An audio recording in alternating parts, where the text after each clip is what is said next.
¿Qué tal? Bienvenidos a Detrás del Poder, el espacio de opinión de Teleantioquia. Soy Carlos Andrés Pérez, muchas gracias por estar con nosotros. Los colombianos nos indignamos por oleadas. Venimos viendo escándalos de corrupción y salimos a la calle a protestar algunas veces. Nos manifestamos a través de los medios de comunicación, ahora de las redes sociales. Pero parece que todo eso se nos olvida y parece que los políticos corruptos, que no son todos, y en eso se cae un error al generalizarlo, lo aprovechan y vuelven otra vez oleadas. Hoy estamos en una oleada muy fuerte, quizá una de las más grandes de toda América Latina, y es la provocada por la transnacional Odebrecht. Eso hace que nuestra confianza en la clase dirigente caiga. ¿Cuáles son las acciones que de verdad podemos tener en nuestras manos para frenar la corrupción de los políticos, de algunos políticos? ¿Qué podemos hacer realmente los ciudadanos? ¿Cuáles son las herramientas que nos entrega la Constitución? ¿Y por qué a veces nos adormecemos cuando ocurren estas oleadas de corrupción y después nos despertamos? Sobre eso vamos a hablar en este Detrás del Poder que empieza ya.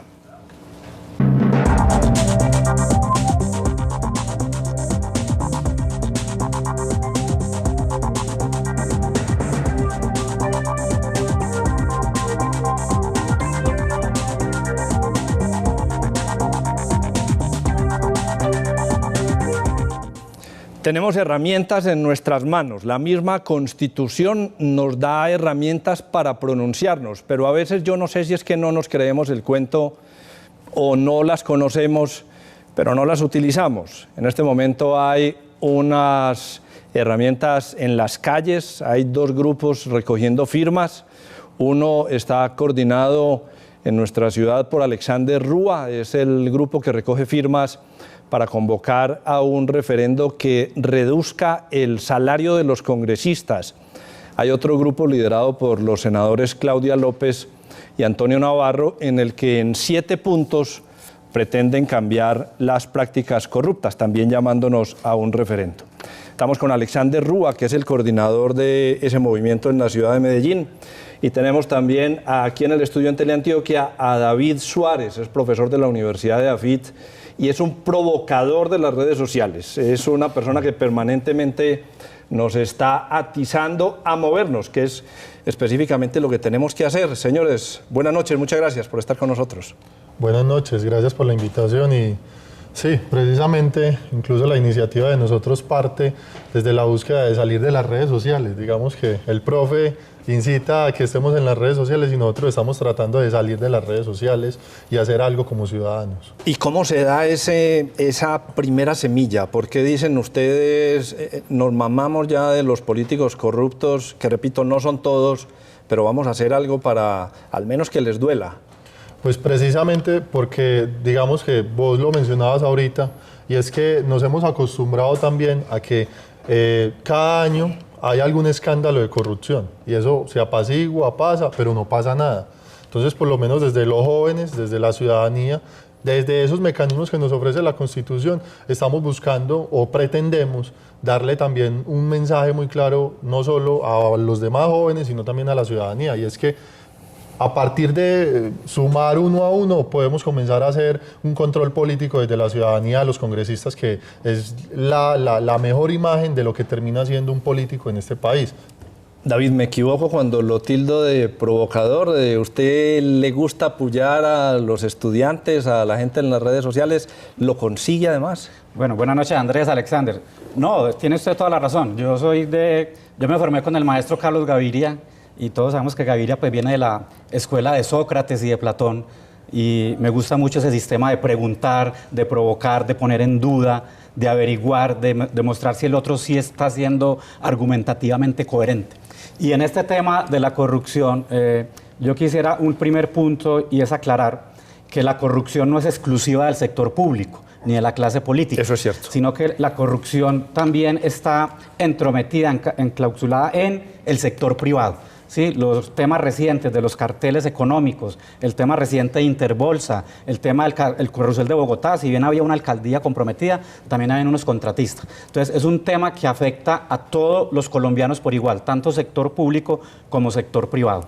¿Qué tanto se dejan pullar los muchachos de las universidades hoy? Cuando usted pone estos temas, ¿qué tanto le copian o al contrario le dicen, no, ya estamos al medio de corruptos y así vamos a seguir? No, yo creo que los jóvenes de ahora están siendo muy activos, están siendo muy participativos.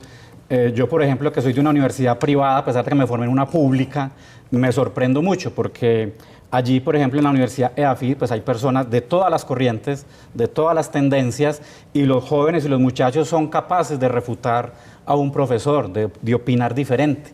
Y yo soy muy amigo de personas de todos los lados, ¿sí? La gente trata de matricularme de que yo soy antiuribista, que no me gusta nada del centro, pero con los del Centro Democrático tengo grandes relaciones, grandes amistades, y ahí es donde se generan verdaderos debates. Lo peor que le puede pasar a una sociedad, Carlos y Alexander, es la unanimidad. Sí, qué horror la unanimidad. Por eso a mí no me preocupa cuando dicen que el país se polariza entre santistas y uribistas. A mí eso no me preocupa. Desde que no saquemos metralleta, desde que no saquemos granadas o puñal, si es de ideas, si es de discusión, si es de debate, si es ideológico, que bueno, ojalá en el Congreso se visibilizaran las ideologías, las tendencias políticas, porque eso es lo que crece una democracia, la diferencia, la discrepancia. En esa discrepancia, en el recorrido que están haciendo, Alexander, ustedes ahorita por Medellín y por el departamento de Antioquia, ¿qué se encuentran frente a lo que están promoviendo, a la recolección de firmas para que se reduzca el salario de los congresistas? ¿Cuál es la respuesta de la gente? Digamos que eso lo podemos ver desde dos asuntos. Hay algunas encuestas que hablan sobre la identidad de la gente con respecto, y por ahí voy a empezar, la identidad de la gente con respecto a un partido político. Han hecho encuestas, más del 30% de las personas no se identifican con ningún partido político. Cuando nosotros vamos con esta propuesta, al parecer, o por lo menos la percepción que nosotros tenemos de las personas es que se identifican 100% con este tema. Precisamente porque ven que es una iniciativa que está cambiando ese tipo de propuestas que ya estamos acostumbrados a que lleguen los partidos en campañas preelectorales a prometer cosas que no van a cumplir. Y acá por lo menos están viendo la posibilidad de movilizarse en función de. Porque también le digo a los televidentes y les cuento a ustedes dos, por lo menos nosotros acá en Antioquia estamos buscando no solo decirle al ciudadano venga firme, le estamos diciendo, no, venga firme, venga dése cuenta que es que nosotros como ciudadanos nos debemos interesar por los problemas del país y por eso precisamente también vamos a comenzar a movilizarnos en las calles con actos simbólicos, porque queremos que la ciudadanía entienda que esto no solo es de firmar y no debe ser un asunto de momento. Lo que la gente está buscando es acciones, pero a veces no sabemos cómo organizarnos. Nos están planteando este tipo de soluciones, pero hay una duda que la vamos a hablar aquí en Detrás del Poder, después de la pausa. Si no se utiliza también de manera utilitarista demonizar a los políticos, hablar mal de los políticos vende y la gente se acerca cuando se habla mal de los políticos.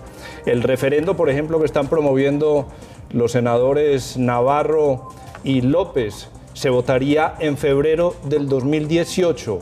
O sea, al mes siguiente habría elecciones parlamentarias. No es una decisión también electorera. Vamos a hablar de eso después de esta pausa, pero antes veamos qué piensan los antioqueños sobre la corrupción y las nuevas formas que estamos viendo en nuestro país.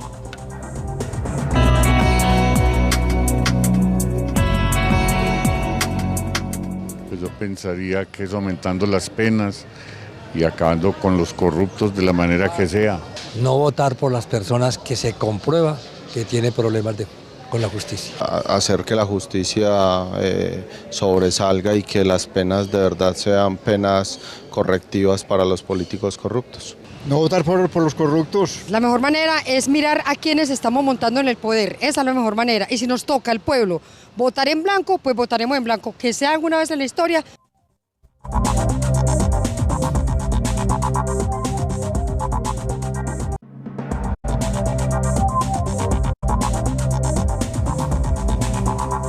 Regresamos y antes de la pausa decíamos que también es muy fácil demonizar a los políticos, David. Si yo me paro a gritar mal en contra de los políticos, voy a tener seguramente muchas personas que estén de acuerdo conmigo, y no solamente en Colombia. Si uno revisa los estudios de opinión pública que se hacen en toda América, incluidos los Estados Unidos, la clase política está por allá bajito en el último escalafón. ¿Sirve demonizarlos de alguna manera o para llegar a acabar con la corrupción hay que encontrar ese enemigo o puede haber otro camino? Sí, en Colombia, por ejemplo, hay una cosa que nos preocupa mucho a los abogados, por ejemplo, y a la academia, y es que, por ejemplo, el derecho penal y el derecho disciplinario, se notó mucho, por ejemplo, en la Procuraduría del señor Ordóñez, se han convertido en instrumentos, ¿sí?, para seleccionar o para excluir a ciertos posibles candidatos a ciertos cargos. Hace unas décadas eliminaban físicamente a los contradictores. Hoy los destituyen, los inhabilitan o les dictan una medida de aseguramiento. Claro, porque saben que los procesos penales y los procesos disciplinarios son bastante lentos. Entonces, cualquier funcionario que es denunciado o que es demandado, se le inicia una investigación y posiblemente va a estar enredado 5 o 6 años, lo cual lo aleja mucho de posibilidades electorales.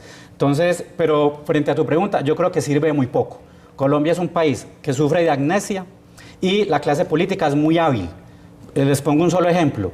Condenaron a 60, 50 paramilitares, pero al periodo siguiente llegaron al Congreso sus esposas, sus hijos, sus sobrinos. Entonces yo creo que demonizar, como tú dices, o satanizar cierto político o cierto movimiento político, o meter a uno de ellos a la cárcel, o destituir a 2 de ellos, eso no soluciona el problema, porque allí van a estar sus esposas, sus hijos o sus clientelas políticas que entran a beneficiarse de los votos que tenía ese jefe político.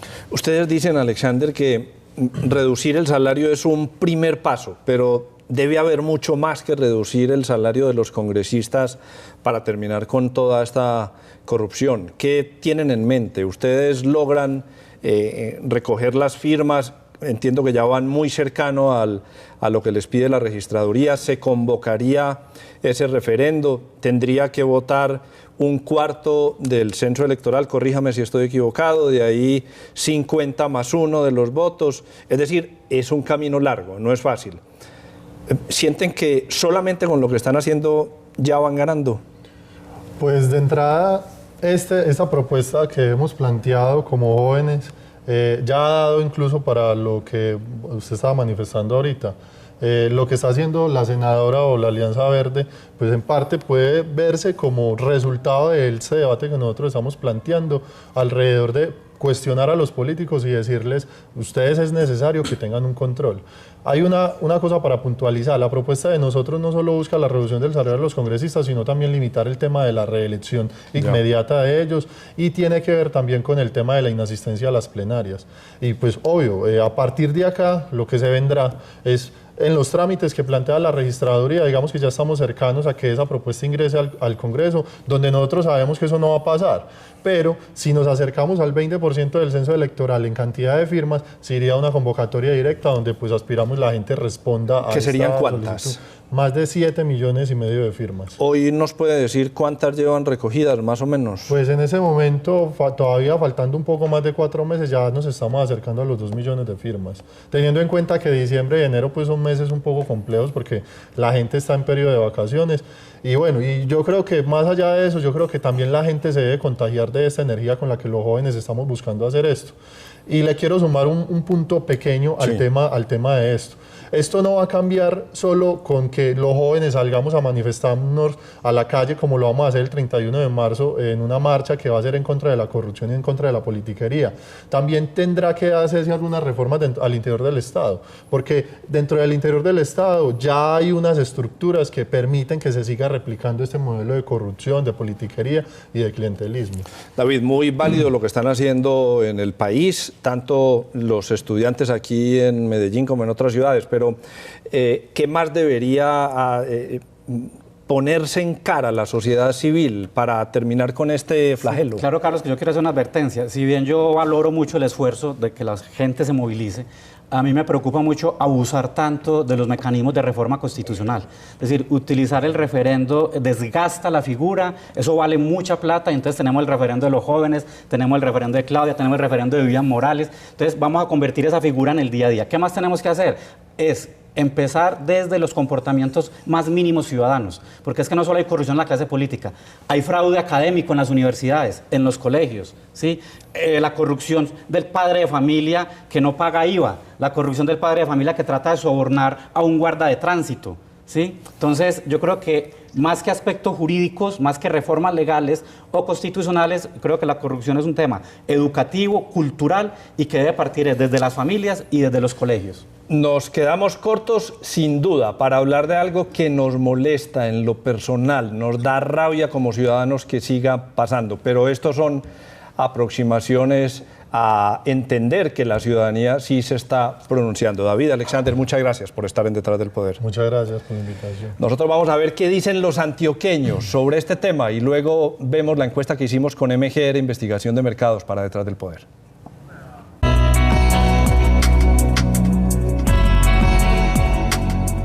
No votando sería la única manera, pues, sinvergüenzas. Elegir bien es lo más importante. Debemos tener conciencia a la hora de elegir quiénes son nuestros gobernantes para tratar de hacer un control social de una manera coherente y eficiente. Siempre los capos políticos son los que obtienen de una u otra forma la mayor votación y siempre se quedan con los mismos puestos, entonces nunca vemos que vaya a cambiar esto. Les aplique todo el rigor de la ley. Dando ejemplo es como se consigue que la gente que está detrás no haga las cosas.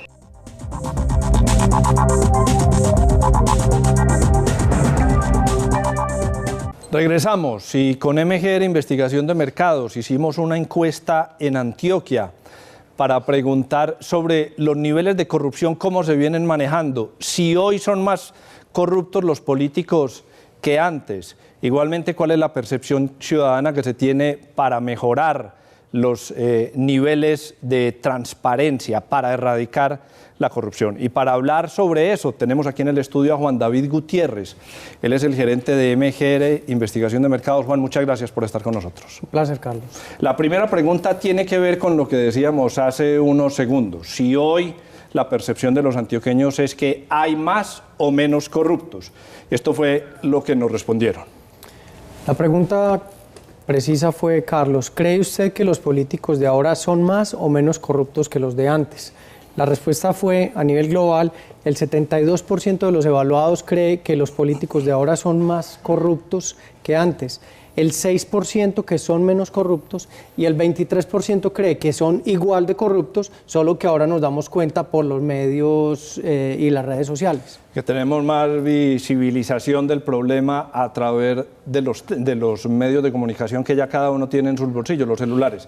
Cuando desagregamos estas preguntas en género, en edad y en estratificación social, nos encontramos lo siguiente.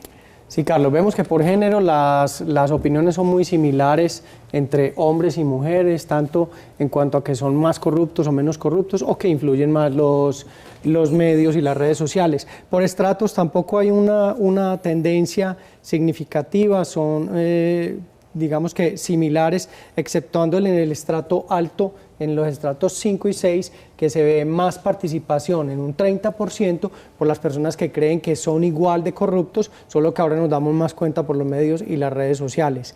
Pero por edad, si vemos algo muy interesante, y es mucha más participación en la respuesta de que son más corruptos. Las personas de más de 44, el 75% de ellos piensan que los políticos ahora son más corruptos, mientras que los de 18 a 24 solo el 53%. Hay algo muy interesante y es que los de más de 44 son los que realmente podríamos decir que están hablando con conocimiento de causa. Conocen los políticos de antes y conocen los políticos de ahora. Claro, los de 18 a 24 digamos que es una percepción, los de más de 44 es una percepción pero sustentada en conocimiento real. Así es. ¿Tenemos los ciudadanos la posibilidad de solucionarlo o al menos de aportar con las soluciones que nosotros creemos? Le preguntamos a los antioqueños cuál debería ser el mecanismo para bajar los niveles de corrupción. Y esto fue lo que nos respondieron. La pregunta, ¿cuál cree usted que es la mejor manera de parar la corrupción en la política? La respuesta a nivel global nos dice el estudio que el 39% de los evaluados nos dijo que la mejor manera es endurecer las penas con cárcel. El 24% nos dijo que fomentar la participación ciudadana en elecciones y hacer control posterior. Y el 38% nos dijo que definitivamente considera que nunca se va a parar la corrupción. Lo que nos dice ese último es preocupante, Juan, porque la gente en un casi 40% hoy se ve impotente frente a los niveles de corrupción, ¿no? Sumamente triste que 4 de cada 10 personas crea que la corrupción no tiene solución. Cuando desagregamos esta pregunta, también en género, en edad y estratificación social, nos encontramos lo siguiente. Por género vemos una participación de respuestas muy similar en hombres y mujeres, en realidad no hay una tendencia como que sobresalga. Lo mismo por edad, vemos un comportamiento muy similar en todas las edades, de pronto alguna participación mayor en los de 25 a 44, en la respuesta de que consideran que es mejor endurecer las penas con cárcel. Por estrato vemos una tendencia interesante a aumentar la segunda respuesta de fomentar la participación ciudadana en elecciones y hacer control posterior en el estrato alto. El estrato alto cree que esto es mejor, mientras que el estrato bajo cree que lo mejor, en un 43%, cree que definitivamente nunca se va a parar. Pesimistas, los del estratos 1 y 2 muy pesimistas. Además, el estrato bajo sabemos que es el que más se impacta por la corrupción, que donde primero entra a morder es en la inversión social. ¿Sí? Así es. Entonces son quienes más se perjudican. El estrato alto es el que más cree en generar participación, lo que decía ahorita uno de tus invitados, la cultura, el trabajo con la gente, el hacer el control posterior, el votar a conciencia y no votar por cualquiera. En edad no hay muchas sorpresas, salvo este repunte en la edad, en los de mediana edad, de 25 a 44, ¿no? Sí, hay un porcentaje importante en esa edad, el 44% de los evaluados dice que es mejor endurecer las penas con cárcel. Lo clave de esto es entender, primero, cosas preocupantes, el nivel de pesimismo que tenemos en general los antioqueños frente a lo que se puede hacer con la corrupción. Pero hay unas lucecitas que nos muestra la encuesta. A través de mayor participación podemos vencer a los corruptos. Juan David, muchas gracias por estar con nosotros. Con todo gusto, Carlos. Nosotros vamos a hacer una pausa para mensajes y regresamos con la parte final de este programa.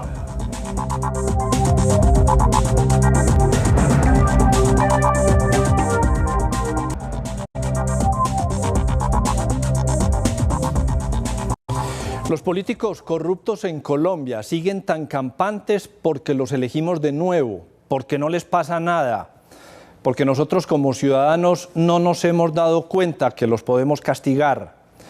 No se puede generalizar diciendo que todos los políticos son corruptos. Esa es una retórica, además, que le ha funcionado a algunos de manera electorera. Presentarse como los buenos y al resto como los malos, sin ningún otro tema de fondo en sus campañas, ha despertado la solidaridad de muchos votantes. Lo cierto es que sí hay que hacer cambios. Estamos en un momento propicio y la indignación que sentimos ante casos como los de Odebrecht nos impulsa a querer que las cosas sean diferentes. El próximo año elegiremos a los nuevos congresistas que nos representan. Votaremos por los mismos que hoy están cuestionados. Tenemos en nuestras manos la mejor herramienta para limpiar la política. Busquemos profesionales distintos que se destaquen en sus áreas y convenzámoslos de prestar un servicio. Luego hablemos con nuestras familias y amigos y con nuestros votos hagámoslos senadores y representantes. No es tan difícil si empezamos la tarea desde ya. Y llegamos hacia la parte final de este Detrás del Poder. Les agradezco mucho que nos acompañen cada semana al frente del televisor. Soy Carlos Andrés Pérez y les deseo una feliz noche.